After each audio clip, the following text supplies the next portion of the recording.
Wyoming News Now starts now.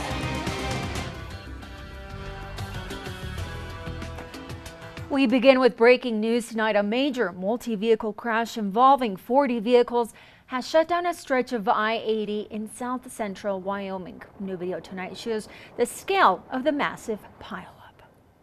Good evening. You're watching Wyoming News Now at 10. I'm Lilybeth Valles. As always, thank you for joining us tonight. Westbound I-80 between Arlington and Quealy Dome remains closed tonight, and 3 people have been hospitalized with minor injuries. Just after 3:10 this afternoon, the Wyoming Highway Patrol received reports of multiple crashes on westbound Interstate 80 between mile markers 274 and 273. Troopers arrived to find a chain reaction of crashes involving dozens of vehicles in dangerous winter conditions. Officials say there were 2 large crashes, one involving 16 vehicles and another involving 7. 4 additional crashes involved 2 vehicles each. In total, 40 vehicles were involved. WHP says the roads were icy with whiteout conditions. As of tonight, cleanup crews remain on scene, and westbound I-80 is expected to stay closed until sometime after midnight. In Colorado, at least 4 people are dead and more than 24 others injured after a multi-vehicle pileup in low visibility and high winds on I-25 south of Pueblo. The crash involved over 30 vehicles, including 6 semi-trucks. It happened Tuesday morning when wind gusts up to 61 miles per hour were blowing dust and dirt around, reducing visibility and causing brownout conditions. At least 29 people were taken to the hospital with injuries. The same powerful winds are causing fire weather conditions to go downhill. A wildfire that broke out late Tuesday morning is threatening 2 communities. The fire has burned 15,000 acres so far as of Tuesday afternoon.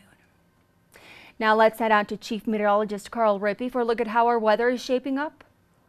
Hey Carl, we had dust and snow blowing earlier with dangerous travel all over our viewing area. What can we expect now? Well, you know what, it has calmed down some, but we do have conditions that are going to be similar in many locations across Wyoming, our viewing area, into Colorado and Nebraska. We've got a storm system that's coming in. We aren't going to have the kind of gusts, hopefully, tomorrow that we did today, but we're still going to have some strong winds, and we're going to have some snowfall, especially in the higher mountain passes.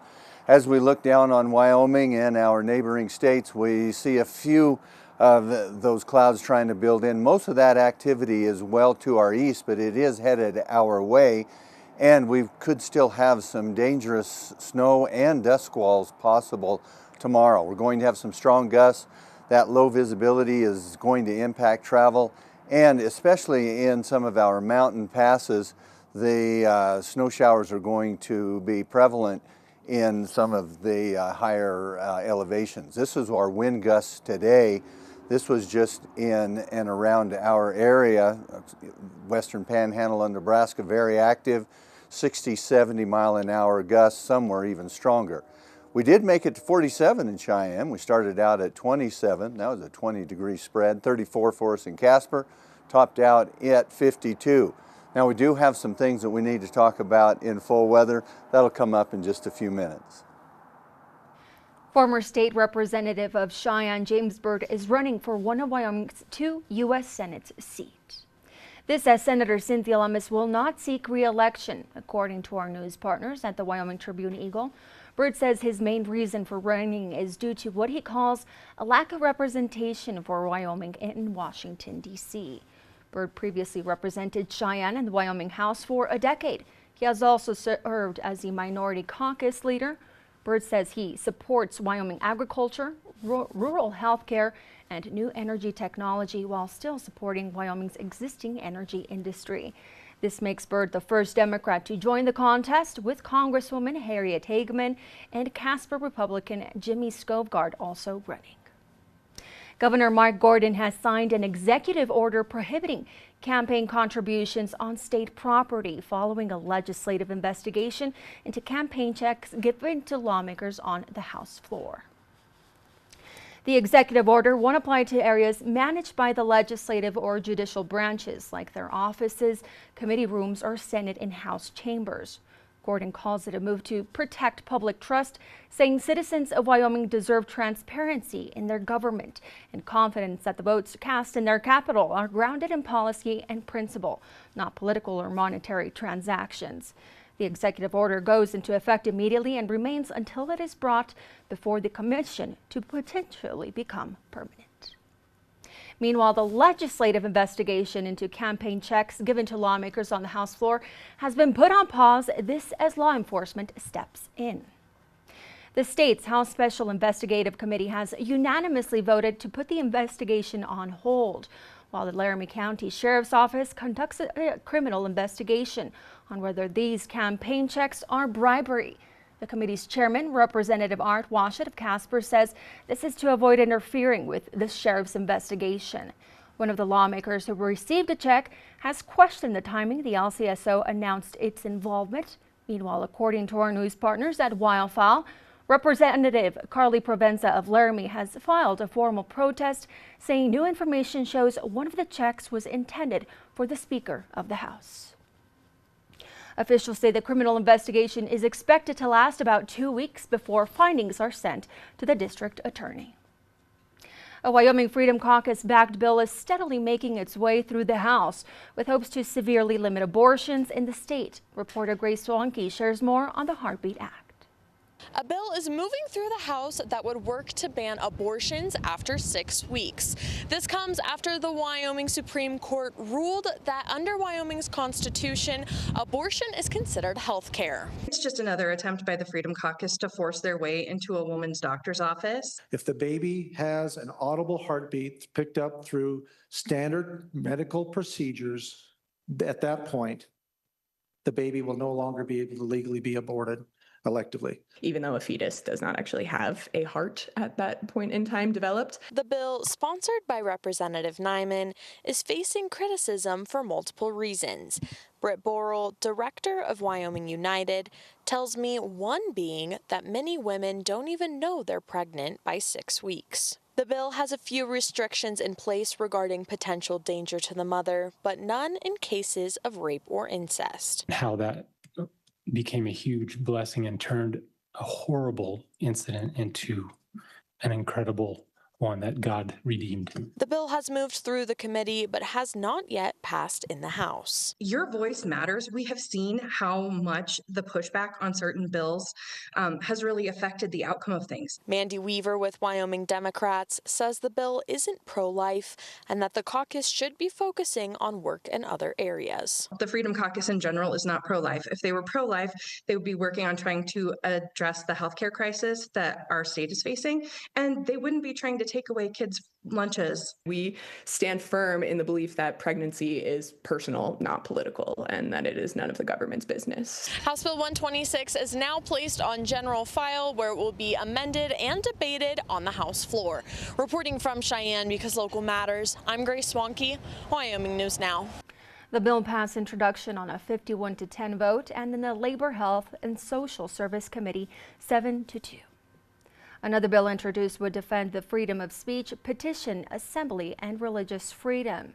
HB 103, the Wyoming First Amendment Protection Act, would allow courts to quickly dismiss lawsuits filed to intimidate or silence people for speaking out. This bill also allows journalists to report freely and keep the public informed on important public issues without the burden of a frivolous lawsuit. We are on day 7 of the Wyoming legislative session, and according to House representatives, it's going to be another late night at the office as it was. Reporter Keely Bonner updates us on one hot topic bill. As we head deeper into the 2026 legislative budget session, the University of Wyoming is once again a topic of discussion.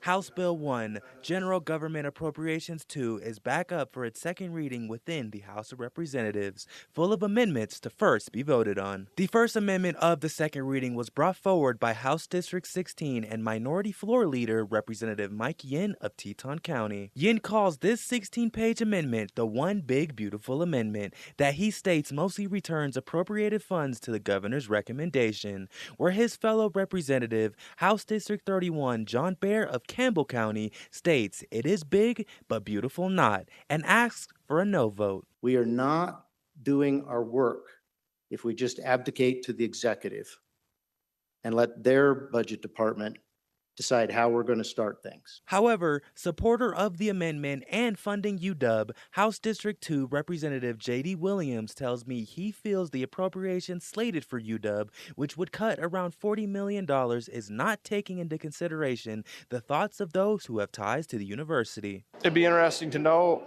on that appropriations committee just how many of those folks have gone to the university. If representatives are actually having that conversation with their constituents, we will restore funding to the university. After a debate period that lasted over an hour Tuesday, Representative Yin's amendment failed by a vote of 26 ayes, 35 noes, and 1 excused. Reporting from the Capitol, because local matters, I'm Akili Bonner, Wyoming News Now. The House has to vote on 122 amendments before a second reading vote. This bill also deals with funding for organizations like the Wyoming Business Council, Department of Family Services, and Department of Transportation. This month's demand at Casper Rescue Mission is 16% higher than it was 1 year ago. The influx came following a record January where over 8,700 meals were served while sheltering a total of 290 people, community members. The mission has openly announced a need of monetary donations, especially during the cooler winter months. Stay with us. We have more local news on the other side of the break.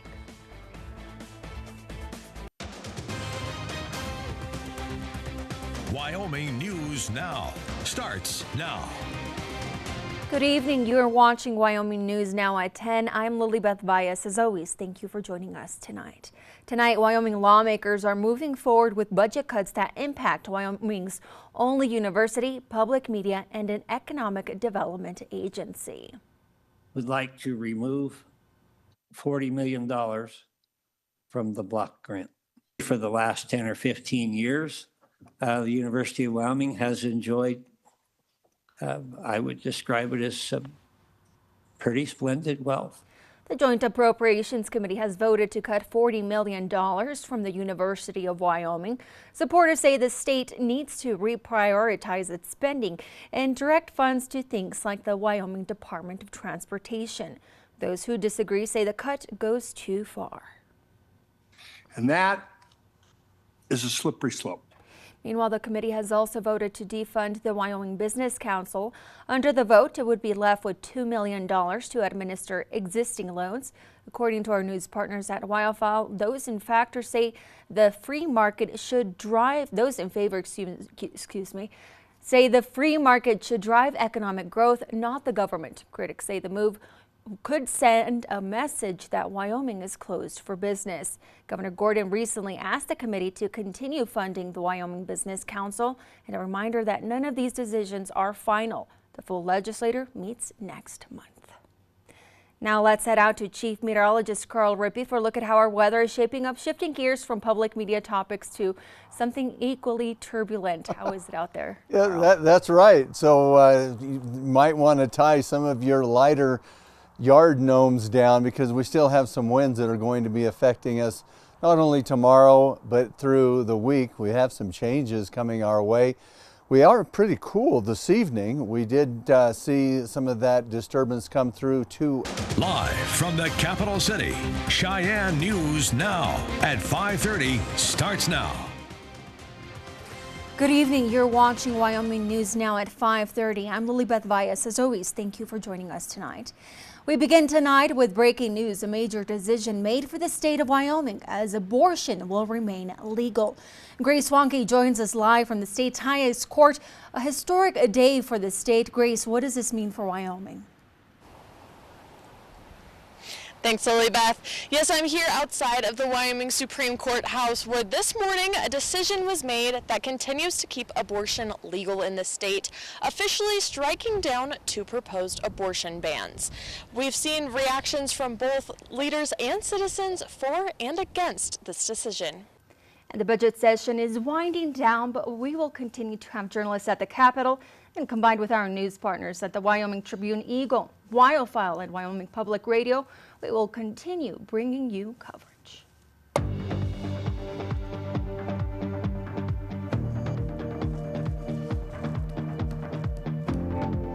As the race for Wyoming's next governor rapidly approaches, we sat down with every candidate that's put their name in the hat so far. Reporter Keely Bonner goes in depth with candidate and current Senator Eric Barlow.